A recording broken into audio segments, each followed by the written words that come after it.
Sushi is a meal that appeals to the discriminating palate, but it had very rudimentary beginnings. The first sushi was actually a form of food preservation. Salted fish was covered in cooked rice and left to ferment for months and even years. The rice was then thrown away and the fish consumed. A fresh approach came about a century ago, when the Japanese began combining raw fish with pressed mounds of cooked rice. It was a mouth-watering combination and brought something entirely new to the table. Rice is now an essential part of sushi. Sushi chefs use short or medium grain because it sticks together better than longer grain.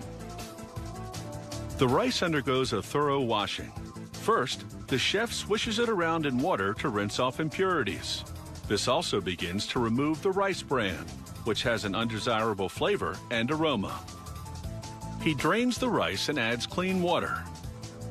Next, he scrubs it with his palm fairly vigorously to remove more of the rice bran. When the water becomes cloudy from the bran, he changes it again. By now, the water has softened the rice, which makes the grains prone to breakage. So he scrubs them more gently this time to keep the rice grains whole. Finally, he rinses the rice under a running faucet until the water drains clear. This rice is now thoroughly washed and ready to cook. So he adds an equal amount of water and a splash of sake and plugs in the rice cooker. The previous day, he seasoned rice vinegar with a strip of dried kombu seaweed and left it to soak up the flavors. The flavored vinegar is key to making good sushi rice. It's what makes the rice sticky. He pours the sushi vinegar into the cooked rice and evenly distributes it with a gentle folding motion to keep each grain intact. He fans the rice and grains dry to a nice sheen. With the rice prepared, it's time for all the raw details. Each fish must be assessed for spoilage or damage. The chef lifts the gills to confirm that the flesh underneath is red and translucent, essentially fresh-looking. He also examines the eyes of the fish. They should be bright and clear.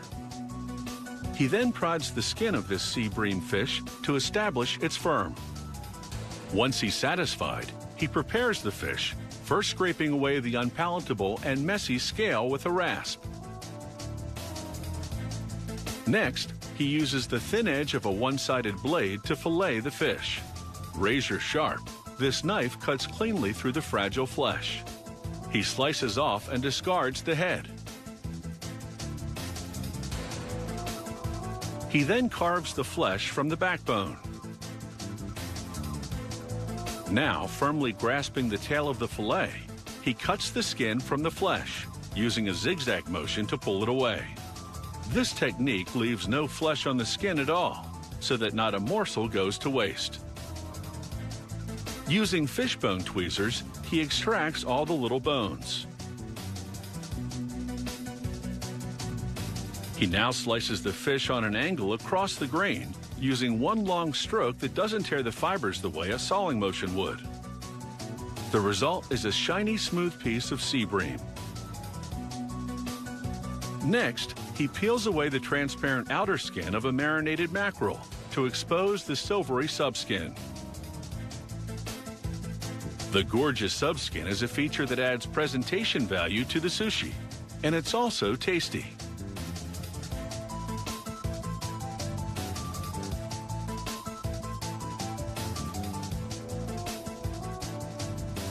Next, he carves tuna that's been frozen within hours of being caught.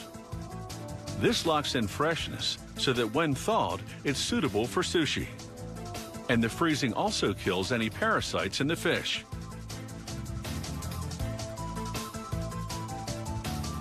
He chops spring onions into thin rings.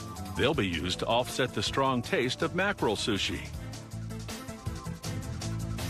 He then mixes water and wasabi powder to create wasabi paste, the pungent condiment that adds kick to sushi. And with all the ingredients prepared, it's time to start rolling, so stay tuned.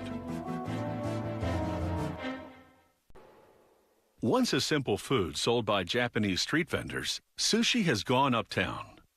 Today, skilled chefs produce bite-sized morsels with gastronomic artistry. A blend of color, texture, and taste, sushi appeals to the eye as well as the palate.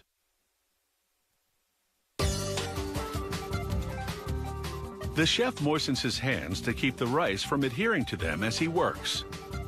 He dabs wasabi and places a ball of rice on one of the tuna slices. He pokes a hole in the center of the ball to introduce air. This keeps the rice from compacting as he shapes the fish around it to make a type of sushi called nigiri sushi. To form nigiri, the chef works swiftly to minimize the fish's exposure to his touch.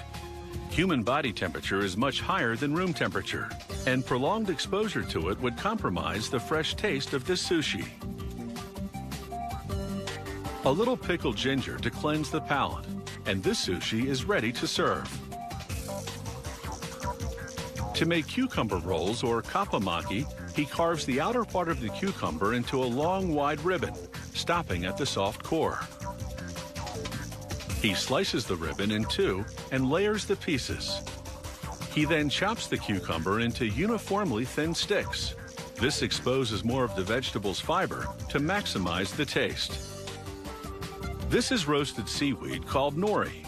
He places it shiny side down on a bamboo rolling mat. He lightly presses rice into a ball so the grains stick together as he transfers it to the nori. He spreads the rice evenly, leaving a margin of nori at the top. And now he's ready for those expertly sliced cucumber sticks. He groups several in the center of the bed of rice. Then, gripping the mat on one side, he folds the nori around the fillings. As he squeezes the pack, some rice spills into the margin of nori at the top. But there's still enough space to create an overlap and seal the ends of the nori around the fillings. Using a wet cloth, he tucks in the overflow at both ends. He slices the roll in half. He aligns the halves and slices 3 times to create 6 pieces. Each piece approximately the same height for an attractive lineup.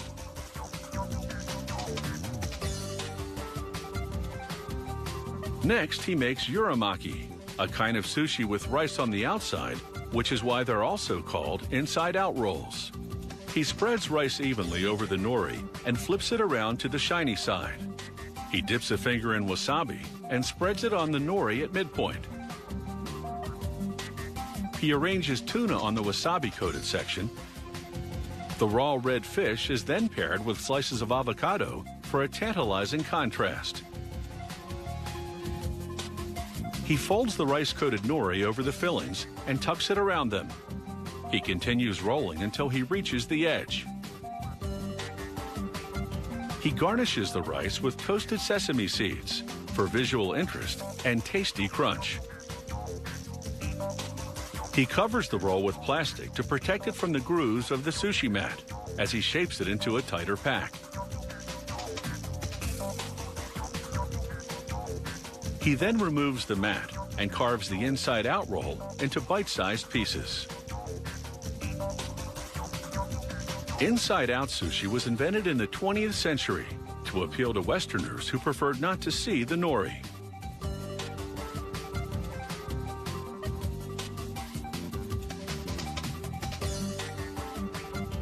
The final thing on the menu is the hand roll, also known as tamaki sushi. He presses soft rice into the crispy nori and layers the next ingredients diagonally over the rice: wasabi, a Japanese herb called shiso, and 2 pieces of tuna. He folds the nori around the fillings to contain them in a seaweed cone. Now all that's left is the presentation. And when it comes to sushi, less is more. Over-garnishing can detract from the main event, the fish. A simple, artful arrangement puts the focus on its raw appeal.